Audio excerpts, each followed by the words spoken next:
Hello students, welcome back to elite mathematics classes. Student, previous lecture में हमने complete की थी थ्योरम नंबर 6.3 जिसका नाम था ट्रिपल ए सिमिलैरिटी, और आई होप कि वो आपको अच्छे से क्लियर हो गई होगी। और स्टूडेंट, आज हम डिस्कस करेंगे आपसे 2 मोर थ्योरम्स जिसमें आपके ट्रिपल एस है एंड ऐसे एस सिमिलैरिटी रूल्स हैं, बहुत ही इंपॉर्टेंट है। सो स्टार्ट करते हैं हम लेक्चर को।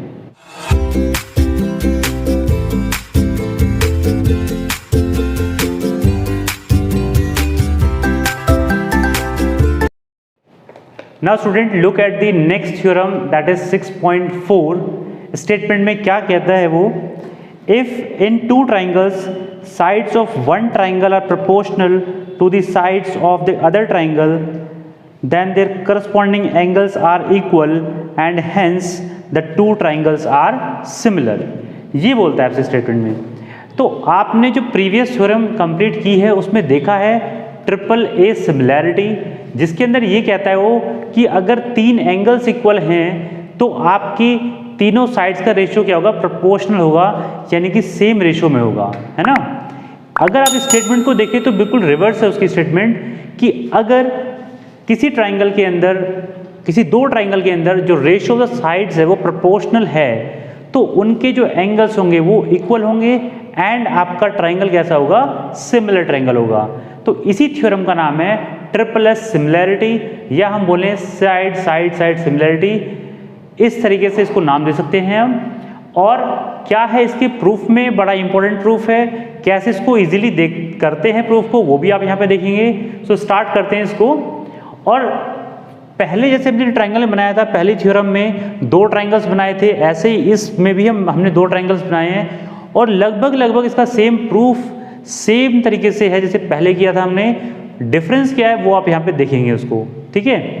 तो सबसे पहले हमने लिखा given 2 triangles ABC and DEF, जो दिख रहे हैं आपको यहाँ बने हुए।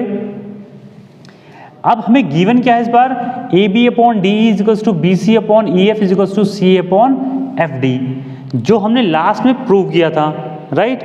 इसमें गिवन है और जो हमें गिवन था इसमें इस बार प्रूव करना है, यानी कि angle A is equals to angle D, angle B is equals to angle E and angle C is equals to angle F। ये हमें इस बार प्रूव करना है। कंस्ट्रक्शन में फिर से हमने वही किया है कि जो DP है वो किसके इक्वल कट की है? AB के इक्वल, और DQ AC के इक्वल कट करी है हमने, ठीक है। और इन दोनों लाइंस को हमने ज्वाइन कर लिया जिससे हमारी लाइन बनी PQ इस तरीके से। फाइन। अब देखते हैं, चलते हैं प्रूफ की तरफ हमने स्टूडेंट्स। तो अगर आपको थोड़ा सा कनेक्शन दोनों के अंदर बिठाना है तो सबसे पहले कनेक्शन तो ये है कि यहाँ पे सिर्फ इन दोनों को शफल करना है, बाकी सब कुछ स्टेटमेंट बिल्कुल सेम रहेंगी, राइट। दूसरी बात, फिगर भी बिल्कुल दोनों की सेम ही है, प्रीवियस की भी और इसकी भी, ठीक है। अब प्रूफ देखते हैं क्या है। यहाँ पे DP upon PE is equals to DQ upon QF, क्योंकि साइड्स का रेशियो क्या है? प्रोपोर्शनल है, हमारे पास गिवन है। तो इस तरीके से ये भी क्या होंगे? प्रोपोर्शनल होंगे। अगर ये दोनों प्रोपोर्शनल हैं तो ये क्या है?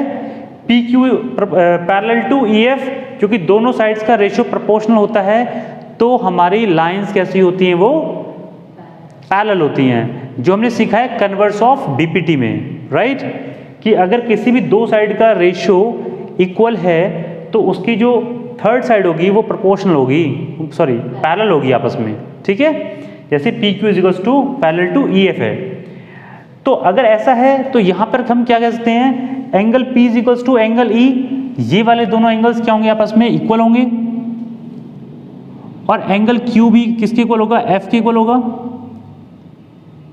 क्योंकि स्टूडेंट अगर ये दोनों लाइन पैरेलल हैं तो ये एंगल कैसे होते हैं? करस्पॉन्डिंग एंगल्स, तो दोनों इक्वल होने ही होने हैं। यहाँ तक कोई डाउट नहीं रहा होगा आपको, ठीक है।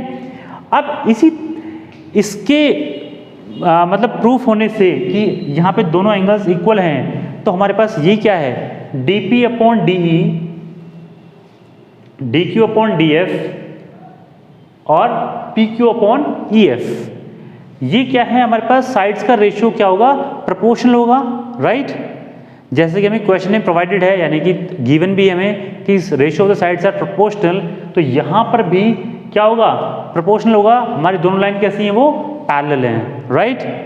अब यहाँ पे आते हैं नेक्स्ट पे। अगर ये ऐसा है, सबसे इंपॉर्टेंट पॉइंट है स्टूडेंट यहाँ पे, D P upon D E, D Q upon D F is equals to B C upon E F. यहाँ पे हमारे पास क्या है, ये हमने देखो यहाँ पे इसको यहाँ से उठा के चेंज किया है, यानी कि B C upon P Q की जगह हमने क्या रख दिया है, बी सी। क्यों किया स्टूडेंट, देखो यहाँ पे ध्यान से, अगर हमने ये ए बी को कट किया है इसके इक्वल, डी पी के इक्वल, और इसको इसके इक्वल कट किया है, और क्या है, दोनों साइड, दोनों ट्राइंगल्स में रेशियो ऑफ द साइड्स क्या है, प्रोपोर्शनल है। तो जो थर्ड साइड है, दोनों की जो थर्ड साइड है वो क्या होगी, प्रोपोर्शनल होगी वो भी, राइट। तो हमने यहाँ पे इसलिए लिखा है B C upon E F. P Q किसके प्रोपोर्शनल है, बी सी के प्रोपोर्शनल है, ठीक है। तो ये दोनों का यहाँ पे इसको रिप्लेस कर दिया यहाँ पे हमने। अब दोनों इक्वेशन से अगर हम देखें बाय 1 and 2, ये 1 है, ये 2 है, 1 and 2 से हम क्या कह सकते हैं, B C equals to P Q कह सकते हैं, क्योंकि बाकी सब कुछ तो सेम ही है, सिर्फ यहाँ पे दोनों का क्या है, डिफरेंट है, और ये दोनों सब इन दोनों के इक्वल हैं, तो यहाँ पे ऑब्वियसली क्या होगा, आपका दोनों की चीज़ इक्वल हो जाएगी। तो हम यहाँ कह सकते हैं from 1 and 2, from 1 and 2। Now आगे चलते हैं। अब देखो स्टूडेंट, यहाँ पर हमारे पास क्या क्या गिवन है, यानी कि दो साइड्स को हमने ऑलरेडी कंस्ट्रक्शन के थ्रू इक्वल कर ली थी। यहाँ पे ये वाली ए बी डी पी की इक्वल है, ए सी डी क्यू की इक्वल है, तो बी सी ई एफ की इक्वल हो, sorry B C equals to P Q होगी हमारे पास। और अगर तीनों साइड इक्वल हैं तो हमारे पास ट्रिपल एस कॉन्ग्रेंसी से हमारे दो ट्राइंगल्स क्या हो गए, कॉन्ग्रेंट हो गए हैं। तो यहाँ पर कह सकते हैं हम S S S कॉन्ग्रेंसी rule, triple S कॉन्ग्रेंसी rule से हमारे दोनों ट्राइंगल्स कैसे हो गए हैं स्टूडेंट्स, कॉन्ग्रेंट हो गए हैं। और अगर दोनों ट्राइंगल कॉन्ग्रेंट हैं तो यानी कि उसमें सारी चीजें इक्वल होंगी, तो यहाँ पर हमारे सारे के सारे एंगल्स जो हैं वो इक्वल आ गए हैं, यानी कि एंगल ए एंगल डी के equal, angle B angle E के इक्वल, एंगल सी एफ के इक्वल। और ये स्टूडेंट क्योंकि दोनों एंगल इक्वल हैं, वैसे तो हमें ये कहना चाहिए इसमें कि यहाँ पर बी पी के इक्वल और सी क्यू के इक्वल, लेकिन जो ओरिजिनल ट्राइंगल से हम, जो ओरिजिनल ट्राइंगल है हमारा वो क्या है, ए डी ई एफ था हमारे पास। और क्योंकि ये दोनों एंगल कैसे हैं, इक्वल हैं आपस में यहाँ पर, तो इसीलिए हमने डायरेक्टली बोला है इसमें कि तीनों एंगल्स क्या होंगे, ये इक्वल होंगे। तो इस तरीके से हमारी ये थ्योरम भी प्रूफ हो जाती है। अब यहाँ पे बड़ा इंपॉर्टेंट पॉइंट ये आता है स्टूडेंट कि जैसे हमने बोला था डबल ए सिमिलैरिटी, यानी कि अगर आपने दो एंगल्स को इक्वल प्रूव कर लिया तो तीसरा एंगल ऑटोमेटिकली इक्वल होगा ही होगा by the angle sum property of a triangle. इस तरीके से क्या इसमें पॉसिबल है, तो इसमें पॉसिबल नहीं है, इसमें हमें ट्रिपल एस सिमिलैरिटी ही लगाना पड़ेगा, ठीक है, क्योंकि ऐसी कोई प्रॉपर्टी हमारे पास नहीं है कि दो साइड अगर इक्वल है तो तीसरी साइड भी इक्वल होगी ही होगी। ठीक है स्टूडेंट, आई होप ये कॉन्सेप्ट आपको क्लियर हो गया होगा, ये थ्योरम भी आपको अच्छे से आ गई होगी। कोई भी स्टूडेंट को किसी भी तरह का डाउट है वो कमेंट सेक्शन में उसको जरूर लिखे, will definitely clear that. Okay, आगे मूव करते हैं नेक्स्ट थ्योरम पे। Now student look at the next theorem 6.5। ये क्या कहती है theorem, if one angle of a triangle is equals to one angle of the other triangle and the sides including these angles are proportional then the two triangles are similar. ये एक नई theorem है आपकी और थोड़ी सी आसान होगी theorem ये, क्योंकि आपने दो थ्योरम जो पीछे पढ़ी हैं उसी का एप्लीकेशन है इस थ्योरम में, और देखते हैं इसको कैसे हम इजीली सॉल्व करते हैं। तो फिर से हमने क्या किया, यहाँ पे जो गिवन था वो लिखा, यानी given two triangles A B C and D F, जिसमें आपको दो साइड्स का रेशियो इक्वल है, और जिन दो साइड्स का रेशियो इक्वल है उनके बीच में जो एंगल कंटेन है वो भी इक्वल गिवन है आपको। तो उस तरीके से अगर हम देखें तो साइड, दो साइड है और एक एंगल है, यानी कि साइड एंगल साइड सिमिलैरिटी। जो साइड एंगल साइड आपने कॉन्ग्रुएंसी पढ़ी है क्लास 9th में, ठीक है। तो अब देखते हैं यहाँ पे क्या क्या है, तो A B upon D E complete, A C upon D F, A C upon D F complete is equals to angle A is equals to angle D. यानी कि देखो ये दोनों साइड्स, इसके अंदर भी दोनों साइड्स और बीच वाले एंगल, तो side angle side, right, containing the two sides, वो वाला एंगल, तो उसको बोलते हैं S A S similarity. Clear.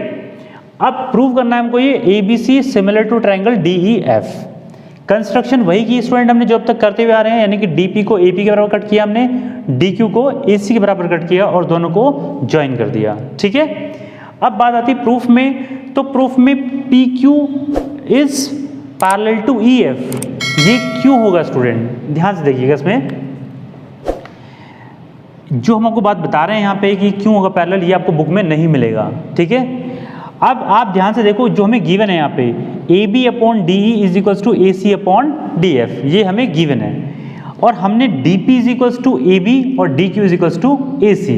तो देखो यहाँ पे अगर ए बी की जगह हम डी पी रखें, यानी कि D P upon D E is equals to A C की वैल्यू कितनी रखें, D Q upon D F. अब देखो स्टूडेंट यहाँ पे इस वाले ट्रायंगल में चलते हैं हम, तो D P upon D E और D Q upon D F, ये पॉसिबिलिटी कब होती है, रेशो साइड्स का रेशो प्रोपोर्शनल कब होता है, बीपीटी थ्योरम के अकॉर्डिंग होता है। और कन्वर्स ऑफ बीपीटी में क्या पढ़ा है, अगर साइड का रेशो क्या है हमारा, प्रोपोर्शनल है, तो वो दोनों जो अदर साइड्स हैं वो क्या होंगी, पैरेलल होंगी। तो यहाँ पे इसी वजह से पी क्यू जो है पैरेलल टू ई एफ है। ठीक है, तो नाउ अब हम बात करते हैं, ये ए बी सी जो ट्राइंगल है वो डी पी क्यू के कॉन्ग्रेंट होगा। तो ऐसा क्यों होगा स्टूडेंट, तो स्टूडेंट यहाँ पर ये हमने समझा कि ये दोनों पैरेलल क्यों हैं। ठीक है, क्योंकि ratio of the sides proportional है, कन्वर्स ऑफ द बीपीटी ये कहता है।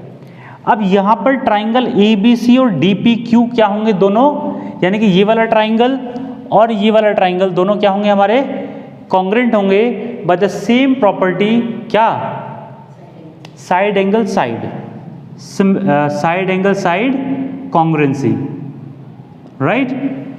इस प्रॉपर्टी के थ्रू, इस थ्योरम के थ्रू हम ये कह सकते हैं दोनों ट्रायंगल कैसे हैं, कॉन्ग्रुएंट हैं, क्योंकि आप देखो दोनों साइड्स का रेशियो तो प्रोपोर्शनल है ही है, उनके बीच का जो एंगल है included, angle A is equal to angle D, वो भी इक्वल है। तो उस वजह से हमारी ये कॉन्ग्रुएंसी के थ्रू दोनों ट्रायंगल्स हमारे कॉन्ग्रुएंट हो गए। अगर दो ट्रायंगल कॉन्ग्रुएंट हैं स्टूडेंट, तो हमारे पास जो एंगल्स होंगे सारे के सारे वो इक्वल हो जाएंगे, यानी कि यहाँ पे angle A is equal to angle D, angle B is equal to angle P, angle C is equal to angle Q, क्योंकि सारे करस्पॉन्डिंग एंगल इक्वल होंगे कॉन्ग्रुएंसी में, राइट। अब अगर हम देखें यहाँ पे, तो ये वाली लाइन इसकी पैरेलल है। ठीक है, तो हमारे पास क्या होगा, angle P is equals to angle E और angle Q is equals to angle F।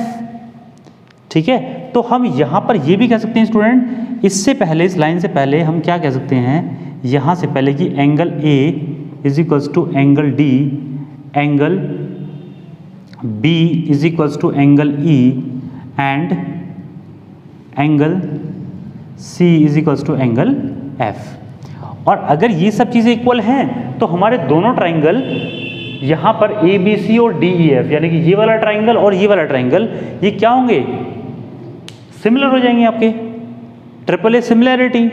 और अगर यहाँ पे हम सिंपल दो एंगल की बात करें, इन दो को भी चूज करके हम ले लें, तब भी हम कह सकते हैं डबल ए सिमिलैरिटी के थ्रू ये एंगल, ये दोनों ट्राइंगल सिमिलर हैं, राइट। तो स्टूडेंट ये आपका बहुत ही इजी प्रूफ था, और आपने देखा कि ये जो चीज़ें हमने एडिशन आपको बताई हैं, ये बहुत ही इंपॉर्टेंट है समझने के लिए इस प्रूफ को, एंड आई होप ये भी आपको क्लियर हो गया होगा।